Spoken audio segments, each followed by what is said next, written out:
আসসালামু আলাইকুম এভরিওয়ান। তো কেমন আছেন আপনারা? আশা করি অনেক ভালো আছেন। আপনাদের দোয়া এবং ভালোবাসায় আমিও অনেক ভালো আছি। তো আবার একটি নতুন গল্প নিয়ে চলে আসলাম। আজকের গল্পটি অনেক ইন্টারেস্টিং, তো আপনারা শুনতে পারেন। তো চলুন বেশি কথা না বলে শুরু করা যাক গল্পটি। 7 বছর পর বাড়ি ফিরছে খান বংশের বড় ছেলে সাজ্জাদুল খান আবির। বাড়ি ফিরছে বললে ভুল হবে, বিদেশ থেকে দেশে ফিরছে আবির। এই 7 বছরে খান বাড়িতে ঘটে গেছে অনেক ঘটনা, যার সাথে সশরীরে যুক্ত নেই আবির, তবে আত্মিকভাবে প্রতিটা ঘটনায় জড়িত আছে সে। আবিরের বাবা চাচা 3 জন। আবিরের বাবা সবার বড়, নাম আলী আহমেদ খান। তানভীরের বাবা মেজো, নাম মোজাব্বেল খান। ছোট চাচ্চর নাম ইকবাল খান। আবির তার বাবা মায়ের একমাত্র ছেলে। মেজো চাচা মানে মোজাম্মেল খানের এক ছেলে এক মেয়ে। ছেলের নাম তানভীর খান, মেয়ের নাম মাহাদিবা খান মেঘ। ছোট চাচার এক মেয়ে এক ছেলে, মিমার আদি। এখনও তারা এলাকার যৌথ পরিবারগুলোর মধ্যে শ্রেষ্ঠ। বাড়ির সকলের প্রাণ যেন একসাথেই বাঁধা। 5 ভাই বোনের মধ্যে আবির সকলের চোখের মণি। আবিরের জন্মের পর তার বাবা মা দ্বিতীয় সন্তান নেওয়ার চিন্তা করেনি।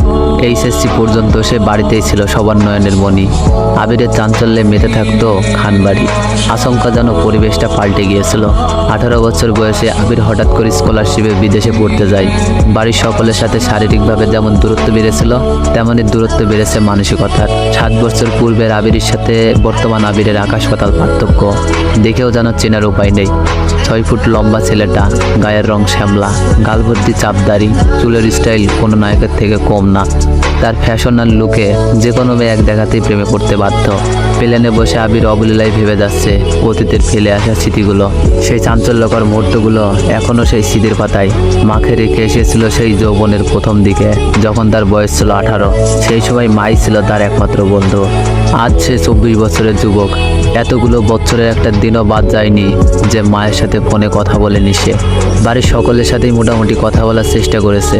ছোটবেলার স্মৃতিগুলো ভাবতে ভাবতে নিজের দেশে পৌঁছে গিয়েছে আবির। এয়ারপোর্টে আবিরের বাবা আলী আহমেদ খান আর তানভীর দাঁড়িয়ে আছে। তানভীর সম্পর্কে তার চাচাতো ভাই, আর বয়সে 2 বছরের ছোট, কিন্তু দুজন দুজনের বেস্ট ফ্রেন্ড আর কলিজার বন্ধু। তানভীর আবিরকে দেখেই দৌড়ে এসে জড়িয়ে ধরল। এই 7 বছরে একবারের জন্য ও বাড়িতে ফেরেনি আবির, তবে প্রতিনিয়ত কথা হয় আবির আর তানভীরের। আবির তার আব্বুকে সালাম করে জড়িয়ে ধরে, তারপর বাড়িতে ফেরে 3 জন। বাড়িতে যেন হই হই রই রই ব্যাপার। হবে নাই বা কেন? বাড়িতে বড় ছেলে এত বছর পর বাড়ি ফিরেছে। রান্নাঘরে ভারী রকমের রান্নার ধুম পড়েছে মা চাষিদের। আবিরের আম্মু দৌড়ে এসে জড়িয়ে ধরলেন ছেলেকে। আবিরও তার মাকে জড়িয়ে ধরল। মমতাময়ী মাকে সেই 7 বছর আগে ছুঁয়েছিলেন। আজ এত বছর পর মায়ের ছোঁয়া পেলেন আবির। মা চাষিদের সালাম করল। সবাই বসিয়ে ছেলেকে একের পর এক শরবত নাস্তা দিয়ে ব্যস্ত সবাই। এরই মধ্যে উদয় হলো মিমার আদি। মিমের বয়স 14 বছর। তার ছোট ভাই আদির বয়স মাত্র 10 বছর। আদি এই বাড়ির সবচেয়ে ছোট।